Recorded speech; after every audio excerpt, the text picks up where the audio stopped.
All right, so very good afternoon, all of you, and once again, welcome in Pandey Coaching Center's live English improvement classes.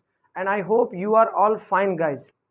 So जैसा कि previous video class में मैंने reading skill का एक series start किया था recorded videos के साथ, और आज मैं उसके डे 2 में आपके साथ हूँ फिर से लाइव, फिर से इस वीडियो क्लास के साथ आपके साथ मैं हूँ लाइव।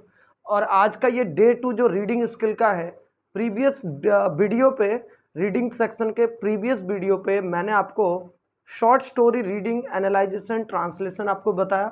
मैंने आपको बताया था कि कैसे हम शॉर्ट स्टोरी रीड करके इंग्लिश की basic vocabulary, grammatical understanding and अपने प्रोनाउंसिएशन को कैसे इम्प्रूव कर सकते हैं।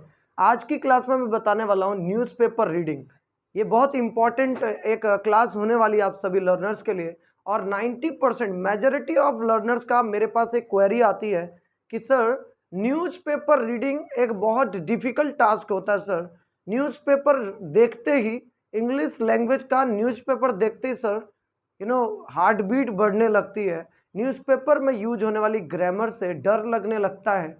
न्यूज़पेपर में यूज होने वाले वर्ड से वोकैबुलरी समझ नहीं आती है सर न्यूज़पेपर की, कैसे हम उसको अंडरस्टैंड करें। और सर इंग्लिश के न्यूज़पेपर को रीडिंग करना और उसको अंडरस्टैंड करना एक बहुत डिफ़िकल्ट टास्क होता है। मैंने मेजॉरिटी ऑफ स्टूडेंट्स को देखा है, मेरा एक्सपीरियंस रहा है कि स्टूडेंट इंग्लिश स्पीक कर लेते हैं इजीली, बट जब बात आती है न्यूज़पेपर रीडिंग करने की और उसे एनालाइज करने की यानी ट्रांसलेट करने की, तो मैंने देखा बहुत सारे स्टूडेंट ये नहीं कर पाते हैं। आप में से भी बहुत सारे स्टूडेंट्स को न्यूज़पेपर रीडिंग करना, उसको ट्रांसलेट करना बहुत डिफिकल्ट होता होगा। सो चलिए आज मैं आपको बताने वाला हूँ बहुत ईजी ट्रिक। आज मैं आपको बताने वाला हूँ विदाउट गूगल ट्रांसलेट के, विदाउट एनी फर्दर नॉलेज के, विदाउट एनी हेजिटेशन के आप अपना न्यूज़पेपर, कोई भी newspaper, the Hindu, times of India, easily read कर सकते हैं और प्रोनाउंस कर सकते हैं, उसको आप ट्रांसलेट कर सकते हैं। और उससे भी इम्पॉर्टेंट आप क्या कहते हैं, इस न्यूज़पेपर रीडिंग एंड ट्रांसलेशन की हेल्प से अपनी इंग्लिश स्पीकिंग को भी इम्प्रूव कर सकते हैं, या फिर आप ये कह सकते हैं कि आप एक fluent and confident English speaker बनने में आपको बहुत ज़्यादा हेल्प मिल सकती है गाइज। सो अगर आप लोग अभी इस क्लास को फर्स्ट टाइम वॉच कर रहे हैं तो जल्दी से जल्दी इस चैनल को सब्सक्राइब करके इसके साथ में आ रहे बेल आइकन को प्रेस कर लीजिएगा, जिससे कि मेरी इसी तरह की अमेजिंग इंग्लिश इंप्रूवमेंट की क्लासेस की नोटिफिकेशन सबसे पहले आप तक पहुंच जाएगा। सो चलिए लेट्स स्टार्ट टुडेज क्लास। सबसे पहले मैंने आपके लिए एक न्यूज़पेपर का यहाँ पर आर्टिकल नोट किया हुआ है बोर्ड पे, आप लोग भी इसको पहले नोट कर लीजिएगा। ये इसका टाइटल है 16 किल्ड एज बोट कैप्साइज्ड इन केरला। ये केरला की न्यूज़ है और ये इसकी हेडिंग है, और ये न्यूज़ है मल्लापुरम केरला की। ये मल्लापुरम केरला की ये न्यूज़ है। यहाँ पर बोला गया, देखिए 16 पर्सन्स, जब भी आप ट्रांसलेट करें सबसे पहले रीड करें guys. if you are not able to read confidently, if you are not able to read properly, so you can't understand properly। तो रीड पहले करें। और दूसरी बात, जब भी कोई वर्ड आपके सामने नया आ रहा है, आप लोग क्या करते हैं रीडिंग टाइम, एक मिस्टेक कि जैसे ही कोई नया वर्ड आया और आपको उसका मीनिंग नहीं आता, तुरंत गूगल सर्च करते हैं, डिक्शनरी सर्च करते हैं। ये मत कीजिएगा गाइस। ऐसा करेंगे तो आपको वो आर्टिकल तो आ जाएगा, वो पैराग्राफ तो आपको समझ आ जाएगा, वो वर्ड तो पता चल जाएगा, बट फिर नेक्स्ट टाइम जब आप दूसरा न्यूज़पेपर लेंगे फिर आपको समझ नहीं आएगा, प्रॉब्लम आपकी सॉल्व नहीं होगी गाइज। तो आपको क्या करना है, अपने दिमाग के गूगल सर्च को थोड़ा सा यूज करना है।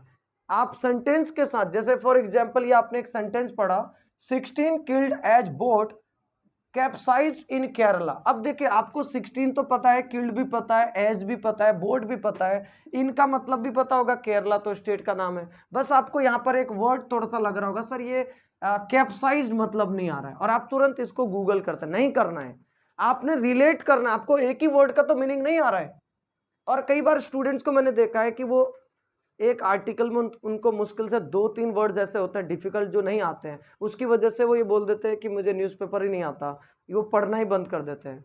आप ट्राई करेंगे, थोड़ा सा उसको समझने की कोशिश करेंगे, रिलेट करेंगे बाकी वर्ड्स के साथ, तो आप देखिए गूगल से भी बेस्ट आपको अपना इसका मीनिंग खुद ही पता चल जाएगा गाइज। जैसा भी मुझे भी इसका एग्जैक्ट मीनिंग नहीं पता, बट मैं रिलेट करके बताऊंगा बाद में, उससे गूगल सर्च करके भी देखिएगा कि ये सही बताया गलत।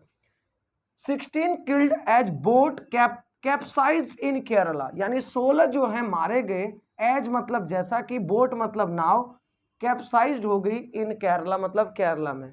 तो अब आपको समझ आ गया होगा कि कैप्साइज होना नाव क्या हो सकता है। नाव कैप्साइज मतलब नाव पलट सकती है। तो कैप्साइज का मतलब हमें अपने आप पता चला कि पलटना है सर इसका मतलब।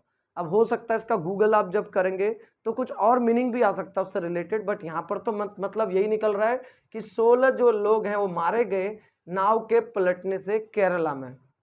अब बात करते हैं, देखिए जब आप पैराग्राफ को ट्रांसलेट करें तो पहले उसको पूरा रीड करें राइट प्रोनाउंसिएशन के साथ। देखिए 16 persons including children were killed when a boat carrying over 30 passengers on board overturned। देखिए यहाँ पर ओवरटर्न इसी का सिनोनिम है गाइज। ओवरटर्न और कैप्टिसाइज जो है, कैप्साइज जो है, ये दोनों एक दूसरे के सिनोनिम हैं। एमएलए पी के कुनहल्ली कुट्टी said the deaths of 16 people have been confirmed. He further said the death toll is expected to go up. The rescue operations are ongoing. Prime Minister Narendra Modi has mourned the deaths and announced an ex gratia of rupees 2 lakh to next of kin of each victim। तो सबसे पहले आप ध्यान रखिए, आपको confidently with right pronunciation के साथ, with right accent के साथ, जब भी रीड कर रहे तो राइट पॉजेज के साथ आपको रीड करना आना चाहिए। जब आपने राइट ऑर्डर में रीड कर लिया, अब इसको समझने की बारी आती है। एक समझने का तरीका देखो, फर्स्ट तरीका आपको मैं बताऊंगा, एक मेथड क्या, आप वर्ड टू वर्ड समझते जाइए, आपको ऐसे समझ आएगा। दूसरा तरीका, अगर आप एकदम एग्जैक्ट ट्रांसलेट करना चाहते हैं कि सर जैसे राइट हिंदी का भी सेंटेंस राइट बने, तो उसके लिए ट्रिक भी आपको बताऊंगा अभी, कि एक ट्रिक ऐसे बताऊंगा उससे आपका सेंटेंस का भी स्ट्रक्चर हिंदी में राइट ऑर्डर में ट्रांसलेट होने वाला है। ऑलराइट, तो देखिए यहां पर लिखा है स्टार्टिंग में 16 पर्सन्स, यानी 16 लोग। पर्सन का प्लूरल पीपल भी होता है, बट हम पर्सन्स भी यूज करते हैं। 16 पर्सन्स इंक्लूडिंग, जिसमें मतलब इंक्लूडिंग मतलब शामिल थे या समेत बोल सकते हो, उनके समेत। चिल्ड्रन मतलब बच्चे, चाइल्ड का प्लूरल, ये भी प्लूरल वो भी प्लूरल, यानी 16 लोग इंक्लूडिंग बच्चे वर। अब यहां पर वर क्यों आए, देखे जैसा कि मैंने बताया कि पर्सन भी एक प्लूरल फॉर्म है पर्सन का, और चिल्ड्रन भी प्लूरल फॉर्म है। और आपको एक रूल मैंने बताया सब्जेक्ट वर्ब एग्रीमेंट का, कि प्लूरल फॉर्म ऑफ सब्जेक्ट के साथ हमेशा प्लूरल फॉर्म ऑफ वर्ब का यूज होता है। तो यहां पर वॉज का प्लूरल वर का यूज इसलिए किया गया। देखिए चिल्ड्रन वर किल्ड। अब आप बोलेंगे सर वॉज वर के साथ तो हमने ग्रामर में सीखा है कि सर वॉज वर के साथ तो आईएनजी फॉर्म लगती है, पास्ट कॉन्टिन्यूस होता है, बट यहां पर किल्ड क्यों लिखा सर, यानी ये तो सर परफेक्ट टेंस में लगता है। तो गाइज जब भी न्यूज़पेपर आप पढ़ते हैं, वहां पर एक चीज आपको पता होना चाहिए, न्यूज़पेपर मोस्टली पैसिव सेंस में लिखा जाता है, और पैसिव वॉइस बनाते टाइम हम हमेशा वर्ब की थर्ड फॉर्म को यूज करते हैं। तो यहां पर इसका मतलब वर किल्ड मतलब मारे गए, आ गया, ई गई, ए गए, जब ऐसे सेंटेंस आते हैं हिंदी में तो वो बन जाता है पास्ट इंडेफिनिट का पैसिव।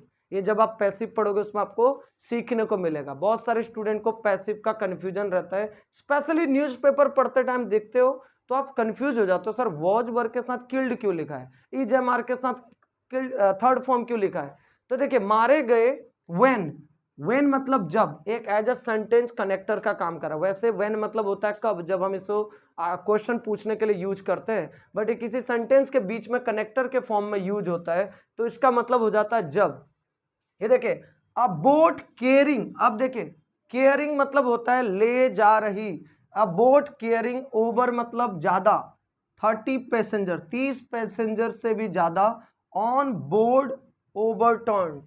और जब वो बोर्ड पर ये क्या कहते हैं 30 पैसेंजर से भी ज्यादा लोगों को यानी यात्रियों को ले जा रही थी, तो वो ओवरटर्न हो गई। देखिए ओवरटर्न मतलब फिर अगेन पलट गई।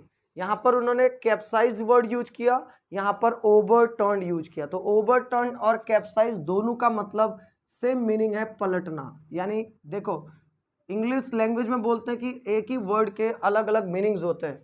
अब आगे क्या हुआ देखिए, एमएलए जो एमएलए थे पी के कुनहल्ली कुट्टी। अब ये देखिए नेम लिखा हुआ है, कई बार आपके सामने इस तरह का नेम आता है तो आप पढ़ते टाइम हेजिस्टेट होते हैं, उसको रिलेट करिए हिंदी की वर्णमाला से। ये देखिए कुन हल्ली कुट्टी सेड, अब देखिए वर्ब की सेकंड फॉर्म है से का सेड, यानी जो एमएलए पी के कुनहल्ली कुट्टी थे उन्होंने कहा दी डेथ्स यानी जो मौतें हुई हैं ऑफ 16 पीपल, यानी जो 16 लोगों की मौत, ऑफ मतलब कहा की के, जो 16 लोगों की मौतें हुई हैं have been confirm, have been confirm. अब ये देखिए यहां पर हैव के साथ बीन लगा है और उसके बाद वर्ब की थर्ड फॉर्म लगा है, यानी ये भी परफेक्ट टेंस का पैसिव यहां पर यूज हुआ है गाइज। ये परफेक्ट टेंस नहीं है, ध्यान रखना।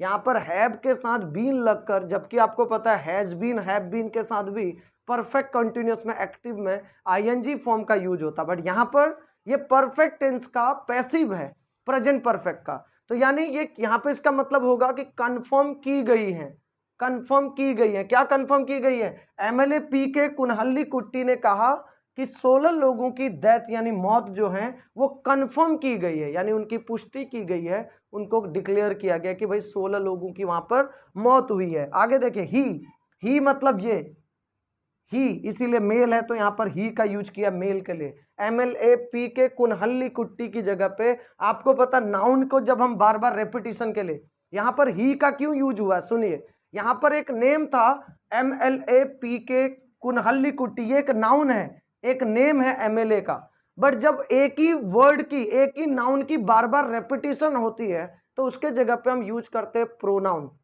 तो यहां पर प्रोनाउन यूज किया हमने ही, क्योंकि ये मेल था तो मेल के लिए हम यूज करते हैं ही। अगर यहां पर किसी फीमेल का नेम होता तो यहां पर हम यूज करते हैं शी। तो ही फर्दर, फर्दर एक कॉमन वर्ड है जिसका मतलब होता है आगे। ही फर्दर सेड, अगेन उन्होंने आगे कहा, उन्होंने आगे कहा द डेथ टोल। अब देखिए कई बार आपने सुना होगा टोल पे जा रहे हैं, टोल मतलब होता है काउंट करना, toll. The further said the death toll मतलब संख्या, यहां पर नंबर के लिए टोल का यूज किया है। इज एक्सपेक्टेड, अब देखो इज एक्सपेक्टेड अगेन पैसिव है गाइस। ये प्रेजेंट इंडेफिनिट टेंस को जब पैसिव वॉइस में कन्वर्ट करते हैं तो वहां पर इज एम आर के साथ वर्ब की थर्ड फॉर्म का यूज करते हैं। अब आप सोचेंगे सर इज के साथ तो आज तक हमने सुना था आईएनजी फॉर्म आता सर, है ना, he is learning English, she is reading newspaper, but sir यहां पर लिखा, और ये देखिए एक आपने आर्टिकल पढ़ रहे हैं, आप जस्ट ट्रांसलेशन सीख रहे हैं, बट आप देखिए कि एक न्यूज़पेपर आर्टिकल आपको क्या सिखा रहा है, जो आप बड़े बड़े पैसिव वॉइस के रूल सीखकर ग्रामर में जो चीज आप नहीं सीख पाएंगे गाइस, ये प्रैक्टिकल आपका लर्निंग है, पूरा पैसिव वॉइस सीख गया। आप देखिए यहाँ पर पास्ट इंडेफिनिट का पैसिव था, यहाँ पर प्रेजेंट परफेक्ट का पैसिव था, अब यहाँ पर देखिए प्रेजेंट इंडेफिनिट का भी पैसिव आ गया। एक चीज आपके माइंड में क्लियर हो गई कि सर पैसिव वॉइस में कोई भी हेल्पिंग वर्ब हो उसमें हमेशा वर्ब की थर्ड फॉर्म लगेगी, इसीलिए हम वर्ब की थर्ड फॉर्म का नाम पैसिव वॉइस भी रख सकते हैं। और दूसरी बात ये भी पता चल गया होगा, अच्छा सर न्यूज़पेपर राइट ऑर्डर में अंडरस्टैंड करने के लिए हमें पैसिव वॉइस की नॉलेज होना बहुत जरूरी है। देखिए इज एक्सपेक्टेड, इज एक्सपेक्टेड मतलब है जो एक्सपेक्ट किया गया है, एक्सपेक्ट करना किसी चीज को। ही फर्दर सेड, उन्होंने आगे कहा कि जो मौत है, मौतों की संख्या है, इज एक्सपेक्टेड ये एक्सपेक्ट की गई है, आशंका की गई है, टू गो अप। अब देखिए यहां पर गो अप एक फ्रेजल वर्ब है, phrasal verb go up prepositional phrase है, अप प्रेपोजिशन के साथ गो लगकर गो अप, गो अप मतलब यहां पर है बढ़ना, जो आप इंक्रीज बोलते हो। उन्होंने ये आशंका जताई है, ये एक्सपेक्ट की गई है कि भैया मौतों की संख्या और बढ़ सकती है। गो अप मतलब बढ़ना, ये देखिए गो अप यहां पर इंक्रीज की जगह फ्रेजल वर्ब। फ्रेजल वर्ब क्या होता है? किसी वर्ब के साथ कोई another part of speech add होकर जब कोई एक वर्ब बनाती है, दो वर्ड्स का कॉम्बिनेशन, गो अप। आगे देखिए दी रेस्क्यू, देखिए रेस्क्यू, रेस्क्यू मतलब होता है बचाव, ये रेस्क्यू ऑपरेशंस बचाव कार्य जो किया गया, the rescue operations are go on going. अब देखिए ऑन गोइंग मतलब क्या है? ऑन गोइंग मतलब अभी जारी है, जैसे मैं बोलता हूं the class is on going, अभी क्लास जारी है।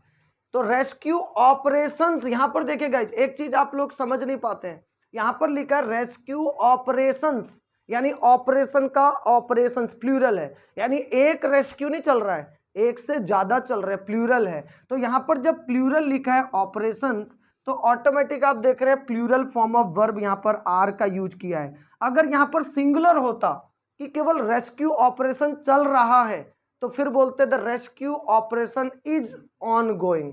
तो देखिए अगर प्लूरल यहां पर सब्जेक्ट होता है तो प्लूरल फॉर्म ऑफ वर्ब का यूज होता है। ऑन गोइंग मतलब मैंने बताया जो जारी है, ऑन गोइंग। देखिए प्रपोजिशन के साथ वर्ब की आईएनजी फॉर्म मिलकर एक वर्ड बना है। अब देखिए आगे क्या होता है, प्राइम मिनिस्टर नरेंद्र मोदी। अब आते हैं यहां पर प्राइम मिनिस्टर नरेंद्र मोदी आगे, हैज मोन्ड। देखिए हैज मोन्ड, अब यहां पर हैज के साथ वर्ब की थर्ड फॉर्म लगी है, यानी ये प्रेजेंट परफेक्ट टेंस आ गया। यानी उन्होंने क्या किया, हैज मोन्ड द डेथ्स, यानी जो मौतें हुई उनके लिए उन्होंने दुख व्यक्त किया, शोक प्रकट किया। मोन्ड मतलब हो गया शोक प्रकट करना। जब किसी की डेथ हो जाती है हम दुख प्रकट करते हैं, दुख व्यक्त करते हैं, शोक प्रकट करते हैं। देखिए तो प्रधानमंत्री ने मौतों पर जो है शोक प्रकट किया है, ये किया है, ये क्योंकि परफेक्ट टेंस है एक्टिव में। एंड आगे क्या हुआ, एंड अनाउंस्ड, मतलब उन्होंने अनाउंस किया है भाई, उन्होंने घोषणा की है। एन, अब यहां पर एन क्यों आया, क्योंकि देखिए एग्ज ग्रेटिया, यहां पर ई से वर्ड शुरू हो रहा है, आपको पता होना चाहिए vowel A E I O you से शुरू होने वाले किसी भी वर्ड के आगे हमेशा एन आर्टिकल का, डिटर्मिनर का यूज होता। देखिए उन्होंने अनाउंस किया N eggs gratia. Eggs gratia मतलब होता है जैसे हम ये जो मृतक होते हैं उनके फैमिलीज को जो भी पैसा मुहैया कराते हैं, मुआवजा देते हैं, जो भी देते हैं, एग्ज ग्रेटिया ऑफ ₹2 लाख, यानी 2 लाख का उनको पैसा अनाउंस किया टू नेक्स्ट ऑफ किन। अब यहां पर लिखा किन, अब देखिए किन मतलब हो गए किन ऑफ ईच विक्टिम, जो हर विक्टिम के, किन मतलब उनके जो फैमिली मेंबर्स हैं, मतलब जो विक्टिम हैं उनके, मृतकों के जो परिजन हैं, हाँ यहाँ पर शुद्ध हिंदी में बोल सकते हैं, जो विक्टिम हैं उनके परिजनों को उन्होंने 2 लाख रुपए का एक्स ग्रेटिया, यानी एक राहत राशि जिसे बोलते हैं, एक राहत राशि उन्होंने अनाउंस की प्राइम मिनिस्टर मोदी ने। अब आप देखिएगा एक छोटा सा न्यूज़पेपर का पैराग्राफ, एक पैराग्राफ लिया मैंने, एक सिंगल आर्टिकल, एक आर्टिकल आपको कितना कुछ सिखा सकता है। और दूसरी बात, आप बात करते हैं सर इंग्लिश लैंग्वेज सीखना बहुत मुश्किल लगता है, मैं बार बार बोलता हूं कि like winners don't do different things, they do things differently. Similarly guys, if you really want to be a fluent and confident English speaker, so you need to change your method, you need to learn with this type of practical methods, because when you will change your method, then definitely you will be the next fluent and confident English speaker। आपने देखा कि sir एक छोटे से paragraph से हमने कितने सारे नए वोकैबुलरी के वर्ड सीख लिए। अदरवाइज जनरली वोकैबुलरी इंप्रूव करने के लिए स्टूडेंट क्या करते हैं, रोज के 10 नए वर्ड्स लर्न करते हैं, हर कोई आपको यही बोलता है 10 वर्ड लर्न कर लो रोज के नए वर्ड्स। बट आप उन वर्ड्स को जब तक यूज नहीं करते फिर आप क्या करते हो, सर भूल गए, अगले दिन 10 भूल गए सर, अगले और नेक्स्ट लर्न कर लिए। ऐसे वर्ड लर्न करते हो जिनका आपको पता ही नहीं यूज में आते भी या नहीं भी आते। तो और जब न्यूज़पेपर आप न्यूज़पेपर रीड करते टाइम जब आप वर्ड सीखेंगे तो प्रैक्टिकल वर्ड्स हैं, रोज यूज में होने वाले वर्ड्स हैं, कभी भूलेंगे भी नहीं, क्योंकि आपने उनको सेंटेंस के साथ, पैराग्राफ के साथ रिलेट करके सीखा है। आपने कितने सारे नए वर्ड्स के यहाँ पे प्रोनाउंसिएशन सीखा, ग्रामेटिकल टर्म जो आप बड़े पैसिव वॉइस, बहुत सारे स्टूडेंट्स को समझ नहीं आता, ग्रामर के रूल्स पढ़ने के बाद, टीचर से पढ़ाने के बाद भी बोलते सर पैसिव वॉइस समझ नहीं आया। मैं बोलता हूं जब आप न्यूज़पेपर रेगुलर बेस पे पढ़ेंगे आप पैसिव वॉइस पढ़ाने लग जाएंगे, समझने की बात तो दूर है। ऑलराइट, इसी तरह से टेंसेस का, प्रेपोजिशंस का, फ्रेजेस का, कितने सारे टर्म्स आते हैं। मीन्स मैं आपको ये बोलना चाहता हूं कि जब भी आप एक इंग्लिश स्पीकर बनने के लिए आगे बढ़ रहे होते हैं, reading skill is one of the best task. और जब हमारा कोर्स भी, जो हमारा ऑनलाइन इंग्लिश स्पीकिंग कोर्स है गाइज, आप वहां पर देखते हैं कि हम 5 कोर स्किल्स को फॉलो करते हैं, listening, reading, writing, speaking and thinking. और जब तक आप इन 5 कोर स्किल्स का इक्वली ट्रेनिंग नहीं लेते गाइस, तब तक आपके एक fluent and confident English speaker बनना इम्पॉसिबल है। इसीलिए गाइस आप में से बहुत सारे स्टूडेंट्स हो सकते हैं जिन्होंने बहुत बारी इंग्लिश स्पीकिंग कोर्सेज किए होंगे, आपने बहुत बारी इंग्लिश बोलना सीखने की कोशिश की होगी, क्लासेस भी ली होंगी, बहुत सारे यूट्यूब पर वीडियोस देखी होंगी, बट अभी भी आपको सेम प्रॉब्लम होगी कि सर अभी भी बोल नहीं पाते हैं, अभी भी कॉन्फिडेंटली स्पीक नहीं कर पाते हैं, अभी भी सर वोकेबलरी प्रॉब्लम, अभी भी प्रोनाउंसिएशन का problem, reading problem, sentence structure का प्रॉब्लम, ग्रामर का प्रॉब्लम। ये इसीलिए प्रॉब्लम है गाइस, क्योंकि जब तक आप इंग्लिश लैंग्वेज को एक राइट ऑर्डर में नहीं सीखेंगे तब तक आपको कभी भी एक फ्लुएंट एंड कॉन्फिडेंट इंग्लिश के तौर पे आप इस लैंग्वेज को अपनी कम्युनिकेशन में यूज नहीं कर सकते गाइस।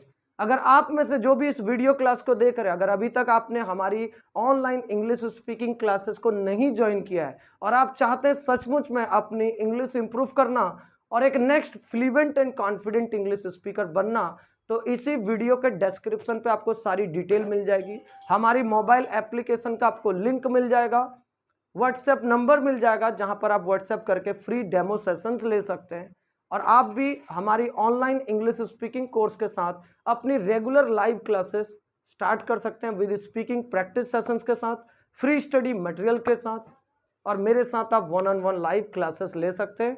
सो आज के इस वंडरफुल लाइव क्लास को अटेंड करने के लिए आप सभी लर्नर्स का बहुत बहुत थैंक यू। आपको कैसी लगी क्लास, उसका फीडबैक इस वीडियो के कमेंट सेक्शन पे जरूर करें। इस वीडियो को ज़्यादा से ज़्यादा स्टूडेंट्स तक शेयर करें और अच्छा लगा हो तो लाइक करें। थैंक यू गाइस, फिर से आपको मिलूंगा नेक्स्ट वीडियो क्लास में। तब तक के लिए take care and wish you all the best, have a nice day and take care all of you.